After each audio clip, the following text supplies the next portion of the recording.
Okay. அம்மா எங்கடா போனாங்க? எல்லாத்தையும் வாங்கி வச்சுட்டு எங்கே போயிட்டாங்க? அங்கேதான் இல்லை, அம்மா எங்கேயோ வெளியே போயிருக்காங்க. வந்துட்டாங்க போல. எங்கம்மா போனேன்? நீ தான் ஒரு மாசமா கேட்டுகிட்டே இருக்கல, அதனால வந்து பக்கத்து தெருவில் போயிட்டு ஒருத்தங்கிட்ட கீரை வாங்கிட்டு வரேன், முருங்கைக்கீரை. சொல்லிட்டு போகலாம்ல. நல்லா இருக்கு பாரு, ஃப்ரெஷ்ஷா. நீங்கள் தான் படுத்துட்டு இருந்தீங்க, மீனை வாங்கி வந்து வச்சேன், ஓடிட்டேன். அப்படியே இருக்கு. இவன் வேற தேடிக்கிட்டே இருந்தான் உன்னை. அம்முக்குட்டி, ஏ என்னடா பைத்தியம் ஹலோ. கீரைடி, கீரை எங்க போயிட்டு வராமா? கீரை கீரை, வேற ஒன்றும் இல்லை. கீரை கீரை, முருங்கைக்கீரை. வா கிட்ட வா. எனக்கு பிடிக்காத ஏன் வாங்கிட்டு வந்தீங்கிறான். இவ்வளோ நேரம் தேடிட்டு இருந்தேன். ஓய் ஐயோ சரி வந்துரு வேண்டாம்.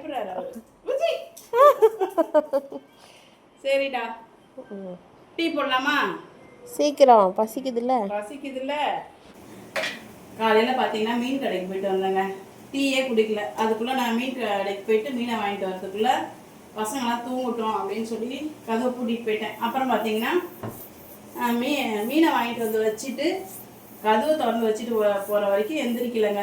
பூட்டிகிட்டே போயிடுவேன் நான். இவங்க 2 பேர் தூங்கட்டும் அப்படின்னு சொல்லிட்டு பூட்டிகிட்டே போயிடுவேன்.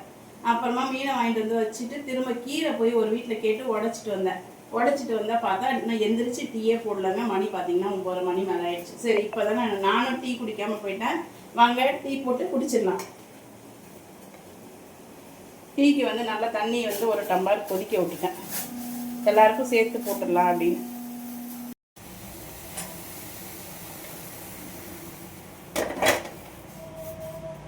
பார்த்தீங்கன்னா டீயை போட்டாச்சுங்க. டீயை போட்டு குடிச்சிட்டு தான் மற்ற வேலைலாம் வந்து பார்க்கலான்ட்டு காலையில் நானும் டீ குடிக்காமல் மீன் கடைக்கு போயிட்டேன். நல்ல வேலையாக டீயை குடிச்சிருவோம். நம்ம வீட்டில் ஞாயிற்றுக்கிழமை எதுவும் காலை டிஃபன் என்னன்னு பார்த்தீங்கன்னா டிஃபன் பண்ணலை, வடைக்கு ஊற வச்சா அதையும் பண்ணலை, டீ தான் போட்டு வந்திருக்கோம் இல்லையா. டீ கூட இந்த 4 ரெஸ்க்கு சாப்பிட்டுட்டு தான் மற்ற வேலைலாம் பார்க்கலான் இருக்கேன். நீங்கள் காலையில் ஞாயிற்றுக்கிழமை என்ன டிஃபன் செஞ்சீங்க, மதியம் என்ன சமைச்சிங்க நான்வெஜ் அப்படின்னு சொல்லிட்டு கண்டிப்பாக கமெண்ட்டில் சொல்லுங்கள். இப்போ வந்து டீயை குடிச்சிட்டு மற்ற வேலையை பார்க்கலாம் வாங்க.